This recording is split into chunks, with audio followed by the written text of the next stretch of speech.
Hello and welcome to Indus News, live from Islamabad. I am Munib Hamid with the news of this hour. Let's begin with the top stories first.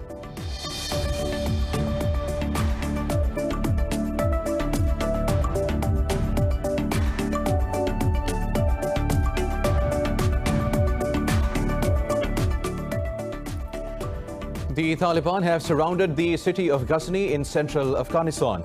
Officials said the fighters have taken over the homes of civilians to fight security forces. This is the latest assault on a provincial capital as the Taliban make a fresh push to gain territory. Meanwhile, the US general leading the war, Austin Miller, is relinquish command today.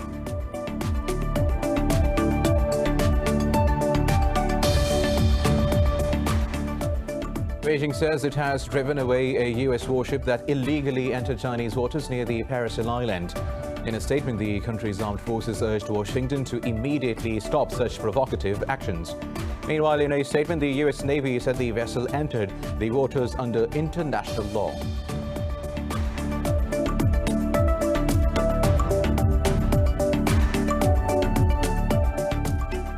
Lithuania says the European Union should consider a fifth round of sanctions on Belarus. Foreign Minister Gabrielius Landsbergis says Minsk is flying in migrants from abroad to send them illegally into the bloc. Speaking in Brussels, Landsbergis said refugees are being used as a political weapon.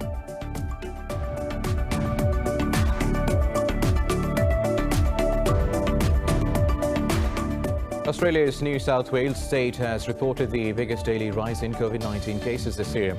Over 100 people tested positive overnight. In Pakistan, 15 people died and over 1,800 were infected in the past 24 hours. Globally, the virus has claimed more than 4 million lives and has infected over 186 million others.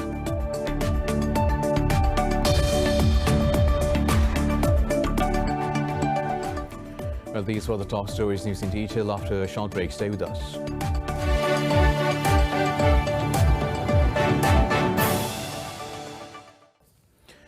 Welcome back. Now let's have the news in detail. The Taliban have surrounded the city of GHAZNI in central Afghanistan. Officials said the fighters have taken over the homes of civilians to fight security forces. The Taliban are making a fresh push to surround cities and gain territory, emboldened by the departure of foreign forces. So far, they have not been able to hold provincial capitals, but they have put pressure on Afghan security forces to respond to offensives around the country. The US general leading the war, Austin Miller, is to relinquish command on Monday in a symbolic end to America's longest conflict. Meanwhile, the fighters claim they have captured nearly 200 districts across Afghanistan. In a statement, spokesperson Zabiullah Mujahid said thousands of Afghan troops have defected to the group. Meanwhile, the Ministry of Defense claims it has killed more than 270 fighters in the past 24 hours. It said operations were carried out in 15 provinces, including Nangarhar and Medan Vardak. Peace talks between the Taliban and the government are continuing in Doha, but officials say they are making little progress. Right now, for more on this, we have with us Brigadier Imran Malik, retired.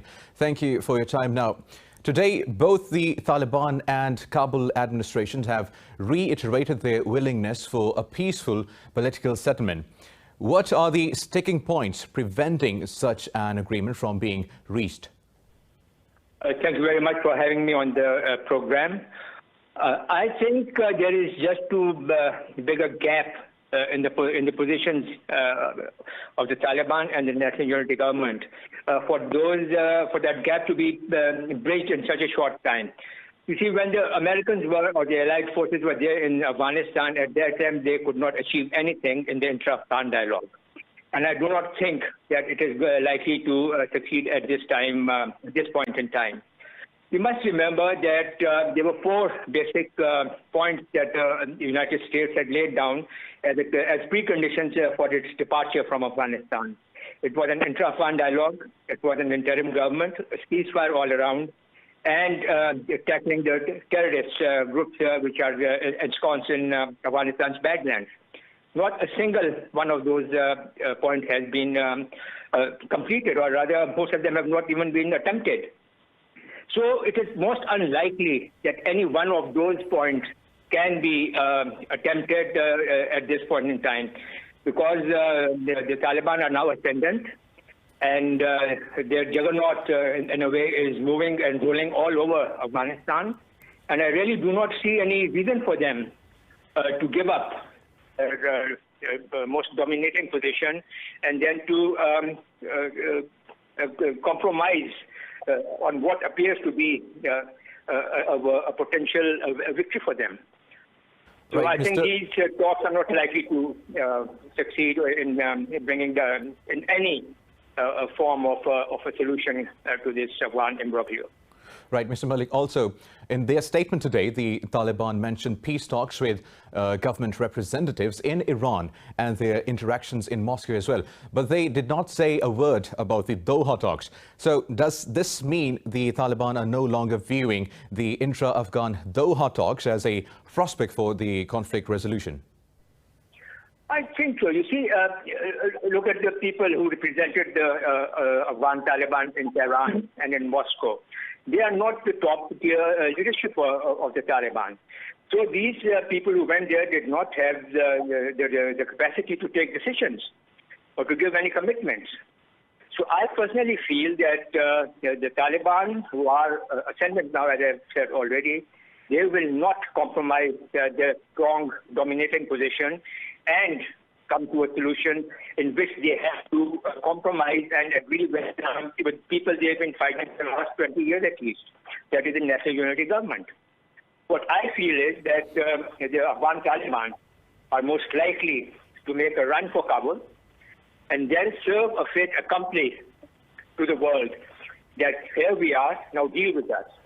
And as a face-saving measure, it might include people from all other ethnicities and all other sectarian groups to give a whole of the Afghan nation image to the rest of the world and say that this is a coalition government that represents the whole of Afghanistan, and therefore now you must deal with that. And I think this is the most likely scenario to take place. Right. Now, I also have a last question for you, and that is, how close to reality is the Taliban's claim of controlling 85% of Afghan territory? I would take that with a pinch of salt at the moment, and but I'm quite sure that they have the majority of the country under their control. But a very specific pattern and a plan that seems to be emerging. You see, they've kept all major crossings into the neighboring countries, with Tajikistan, with Turkmenistan, and with Iran. And they are now moving into the central districts like GHAZNI, we talked about. And Kabul itself is under a great deal of pressure. So it is a full-fledged, I don't want to call it assault, but moves to get to get control over all of Afghanistan. And I think they are proceeding quite well on that. And if they are not having control over 85% territory at the moment, I feel that very soon, rather before the Americans leave Afghanistan for good, they might as well be controlling even more than 85%. So, all right. So that is going to be told to us by the time whether the Taliban are going to control the entire territory of Afghanistan any sooner or later. Brigadier Imran Malik, retired, thank you very much for your time.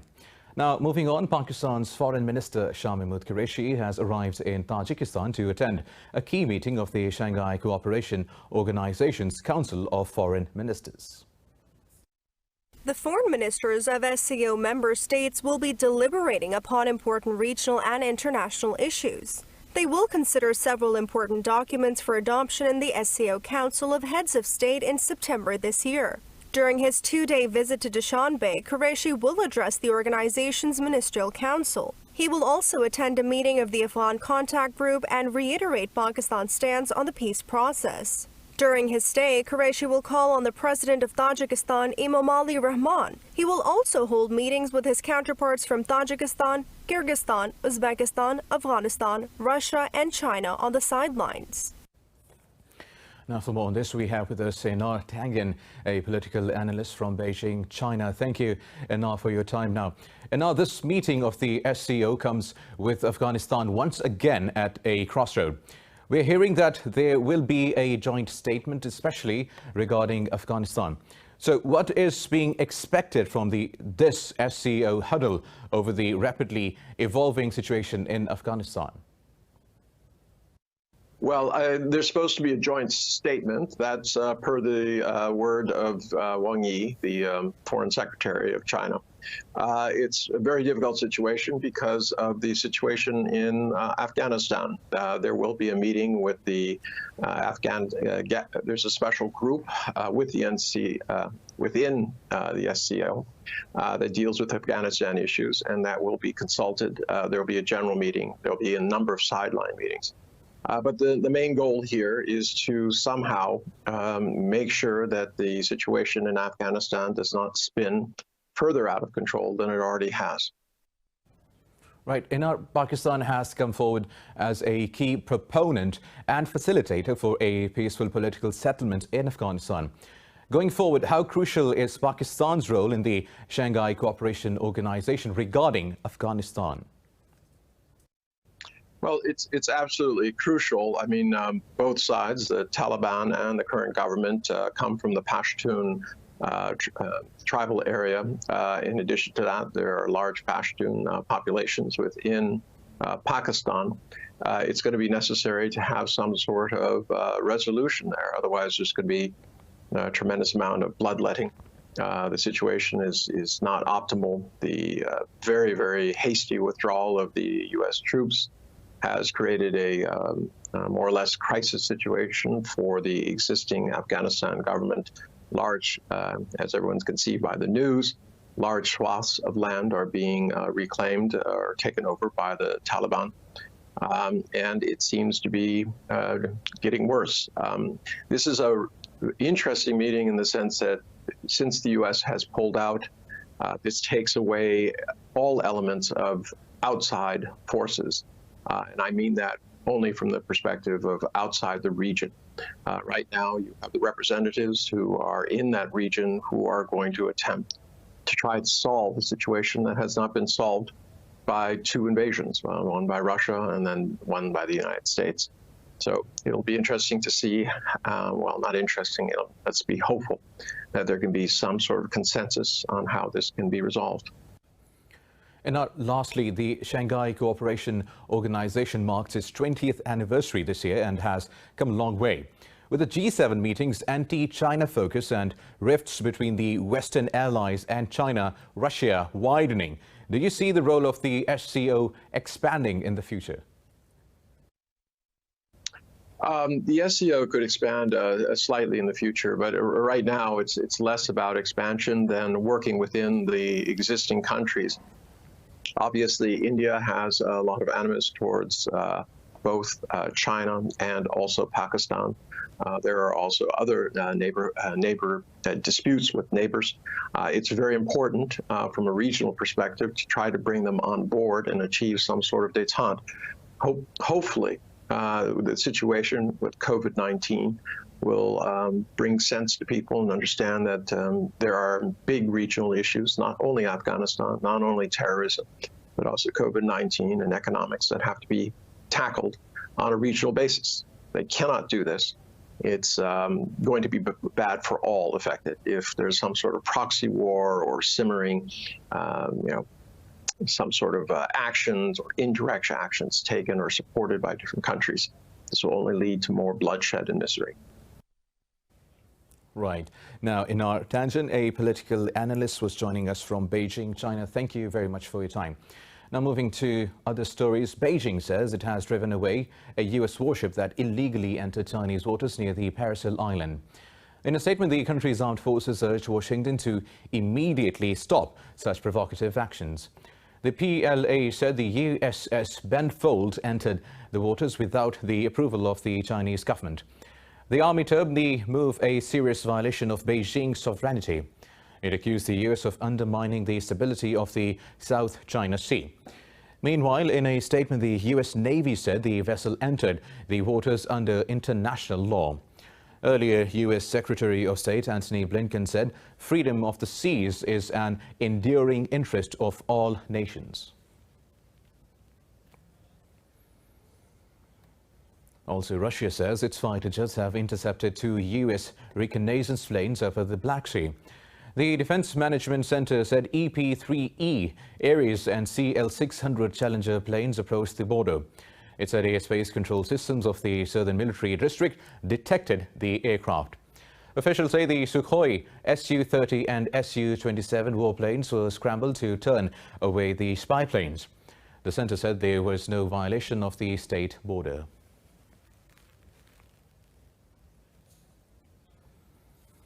Moving on now, Lithuania has called out to the European Union to consider a 5th round of sanctions against Belarus. Foreign Minister Gabrielius Landsbergis says Minsk is flying in migrants from abroad to send them illegally into the bloc. Speaking in Brussels, Landsbergis said the refugees that are being bombarded on Lithuania are being used as a political weapon. Landsbergis demanded the European Union to have a common strategy to counter the actions by Belarus.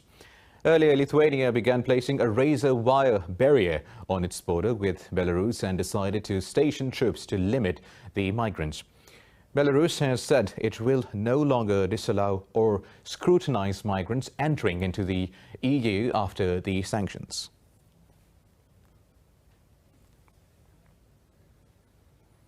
Now, North Korea has dismissed U.S. humanitarian aid as a sinister political scheme to put pressure on other countries. The Foreign Ministry published the criticism of Washington in an article on an official website. A researcher said the U.S. links aid to its foreign policy goals or pressure on human rights issues. He said countries that relied on Washington's assistance went through awfully bitter experiences. The article alleges that Washington continues to manipulate aid while the world battles the COVID-19 pandemic. American officials have said they are supportive of humanitarian aid to North Korea, but no efforts are underway to provide direct assistance.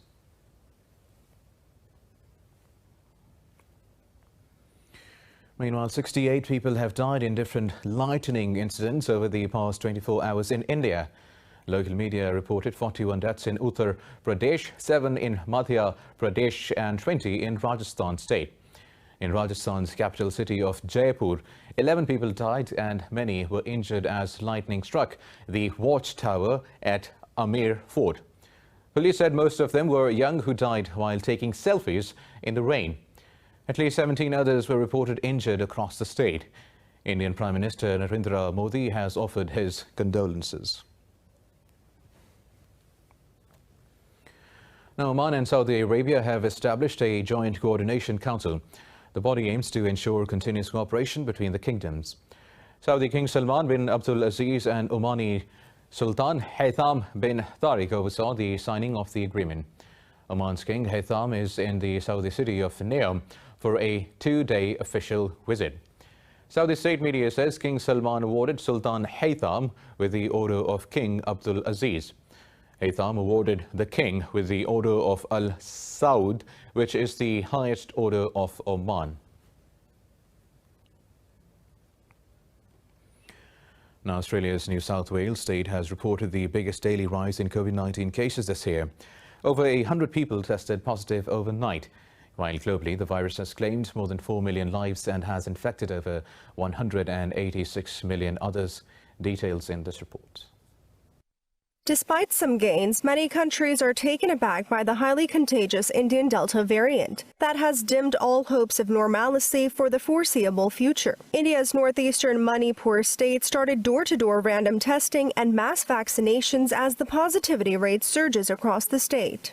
Because of the Delta strain, Bangladesh too has registered the highest number of COVID-19 fatalities and cases in a single day.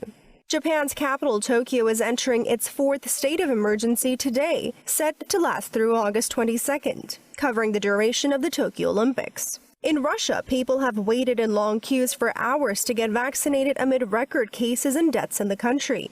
I have been standing here for 7 hours to receive the Covivac vaccine. I really want this vaccine because I trust the developers of this vaccine, and for various other reasons as well. But there is a huge queue here. Meanwhile, Prime Minister Boris Johnson says England is tantalizingly close to lifting final curbs. The situation is worsening in Australia despite the country's biggest city entering its 3rd week of lockdown. I want to stress again, we are at an absolutely critical phase of this disease. All of us want to get out of this lockdown as soon as we can. All of us want to reduce the stress we're all feeling. And we are the future is in our hands. It's up to us to make sure we get the word out. Authorities have introduced new restrictions in Libya after cases hit a record high. South Africa has extended tight COVID-19 rules for another 14 days amid the tight grip of a third wave. Meanwhile, in Pakistan, coronavirus has claimed 15 lives and infected over 1,800 people overnight. The Health Ministry says the death tally is approaching 22,600. The NCOC said Pakistan's positivity rate has declined to 3.84%.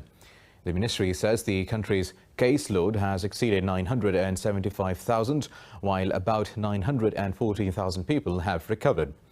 There are around 38,000 active cases across Pakistan and more than 2,100 are in critical condition. Moving on, Israel's Security Cabinet has decided to cut millions of dollars from tax revenues it collects on behalf of the Palestinian Authority. The Prime Minister's office said the $183 million are about 7% of the PA's total tax revenue. Meanwhile, Palestinian media says PA gives the withheld funds to the families of Palestinians jailed in Israel or killed by the Israeli forces. It said the non-payment of tax revenues to the Palestinian Authority is a recurring issue. A 2019 report by the UN said the Israeli act cripples the PA's ability to meet its financial obligations.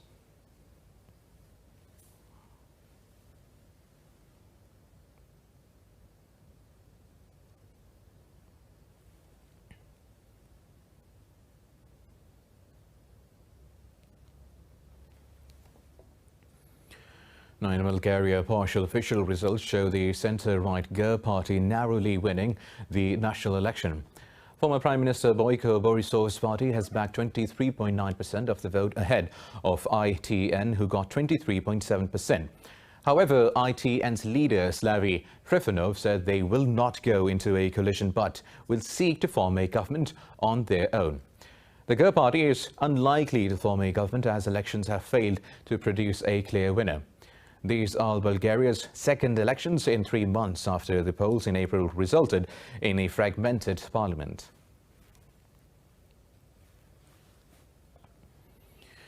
Now, in China's capital, Beijing, hundreds of flights have been cancelled while schools and tourist sites are shut due to torrential downpours. Authorities asked the residents to stay home as the capital is poised to experience the heaviest rainfall this year. They warned of extreme rainstorms along with thunder and lightning in Beijing and neighboring areas. Popular attractions, including a part of the Great Wall, were also shut as around 100 millimeters of rain is predicted. State media said some of Beijing's automatic driving trains will be operated manually instead. Meanwhile, weather authorities have warned of floods in 14 rivers, including tributaries in Sichuan and Shaanxi.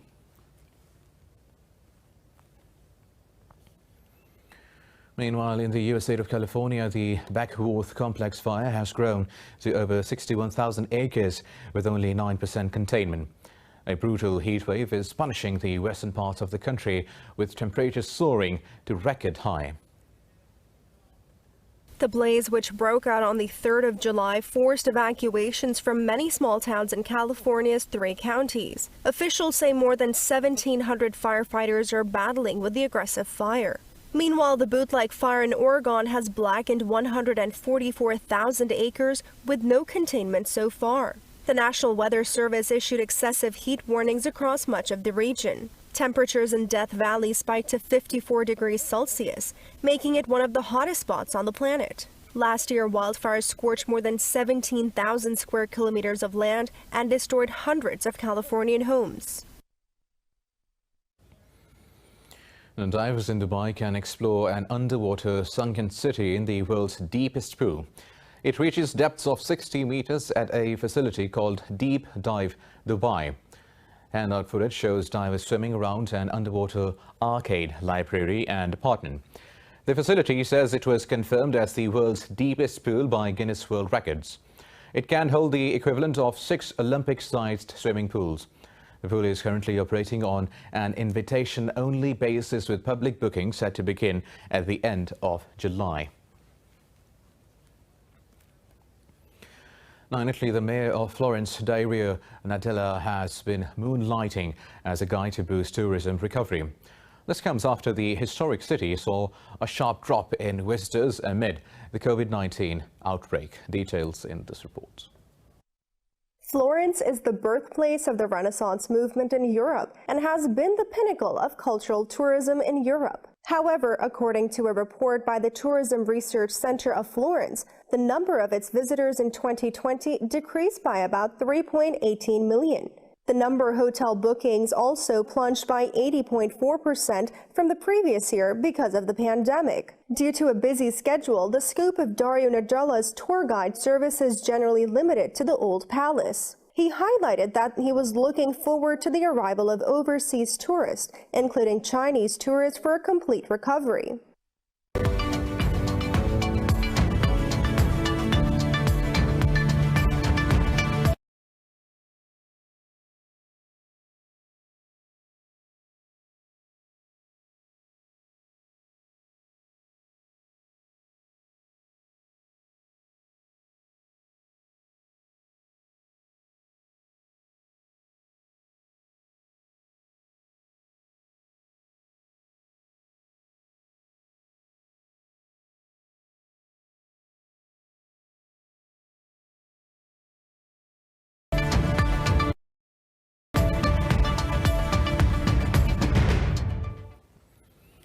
Now, European stocks have pulled back after a positive start as global markets react to the rapidly spreading Delta variant of COVID-19.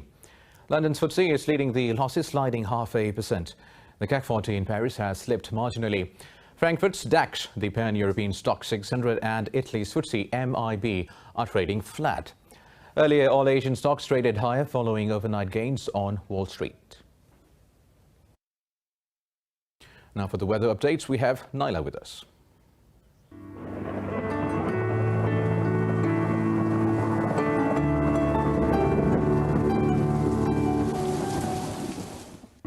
Thank you. Let's begin with Abu Dhabi, where it is an intense 41 degrees Celsius and the weather is going to be hot and humid. So stay hydrated and stay calm because this temperature will fluctuate and possibly go higher. If you are in Amsterdam, the temperature is around 23 degrees Celsius with some cloudy weather. It sounds really nice and cozy. Although if you are in Ankara, you will experience some sun with temperatures rising to 33 degrees Celsius. Heading down under to Auckland, the winter weather is chilly at 11 degrees Celsius with some rain. While in Bangkok, make sure you have your umbrella on hand because there will be thunderstorms. In Beijing, there will be rain with temperatures heading up to 27 degrees Celsius.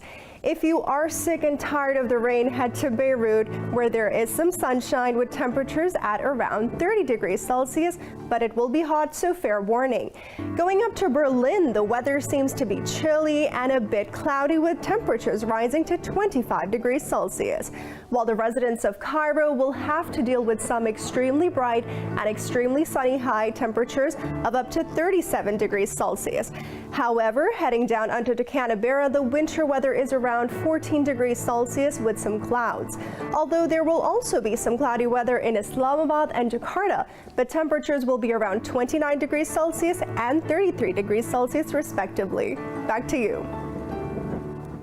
Well, those were the weather updates. Thank you very much, Naila, and that is all we have for you now. For the latest updates, you can follow us on social media at Indus.News.